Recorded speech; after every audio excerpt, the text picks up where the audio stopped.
Thank you, Mr. Speaker.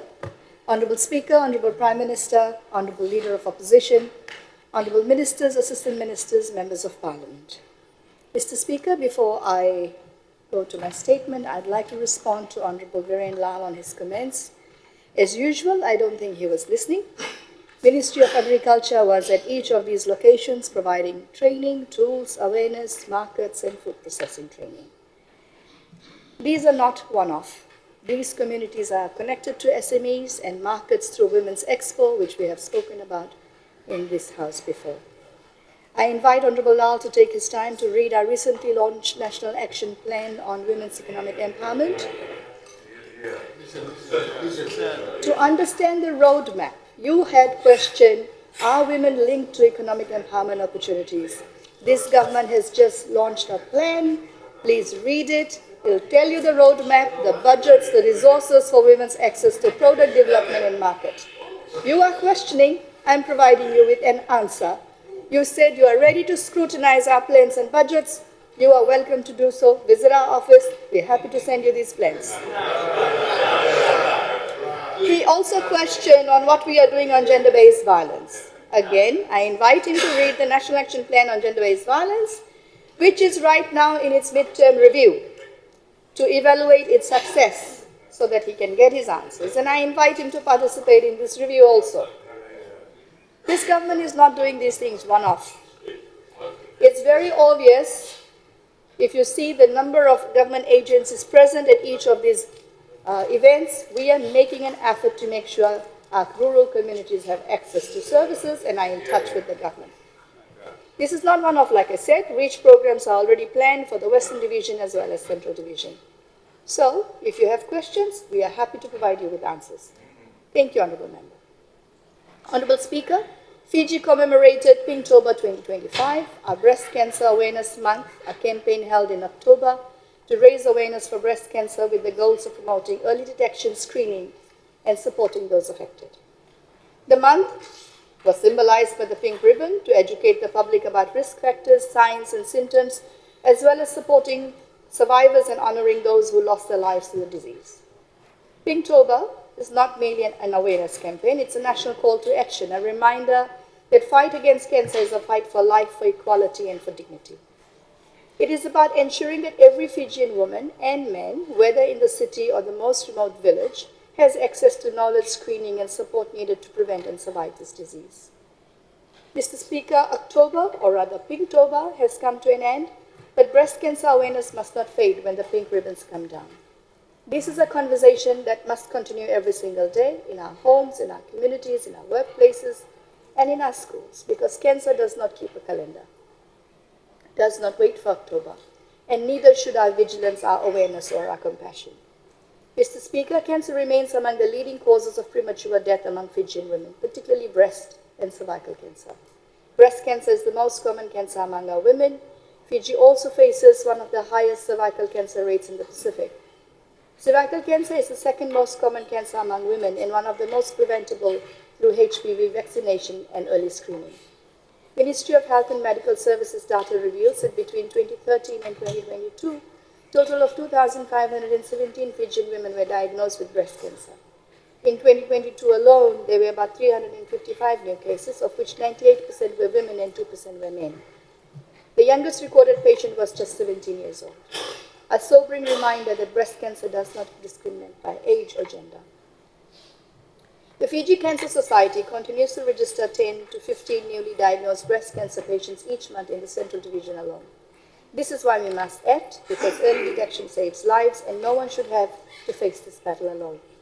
But early detection is only possible when women are empowered with knowledge and have access to screening, treatment, and counseling, and this government is ensuring exactly that. Through the Fiji Country Gender Assessment 2023 and the Fiji Reproductive Health Policy 2014, cancer prevention is now rightly recognized not only as a health priority, but as a gender and social protection initiative. Rather, social protection imperative. Mr. Speaker, through the Ministry of Health and Medical Services, this government continues to roll out the HPV vaccination program for girls aged 9 to 12, providing protection against cervical cancer. However, we know there's more to do. While HPV-1 coverage averages around 100% nationally, HPV-2 coverage remains low at around 55 to 57%. The government is determined to close this gap through stronger school health coordination and outreach to parents and guardians. Screening for both breast and cervical cancer also remain below desired levels.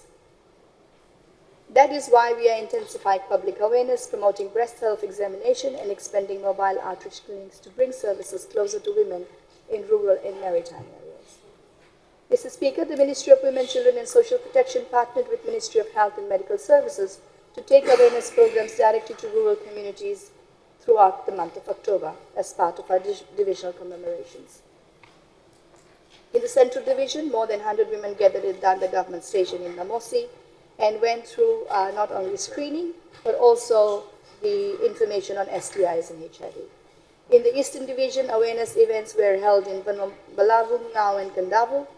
And now we heard a story of a survivor who had knowledge about symptoms. She had heard about it, so she knew when she found lumps, it was something abnormal.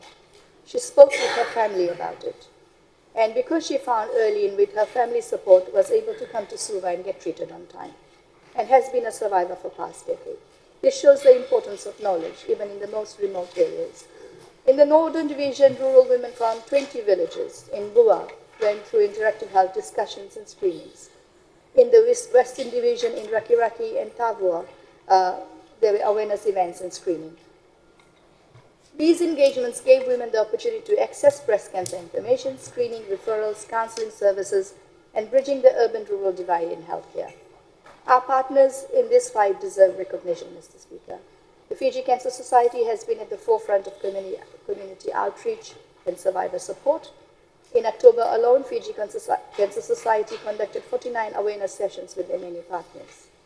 A new initiative with the Ministry of Health, the Kirby Institute, and Fiji Cancer Society has launched the HPV self-swabbing screening program in the north, where over 2,200 women have already been screened at the Lambasa Health Office, Serviceavo Hospital, and Keviani Hospital.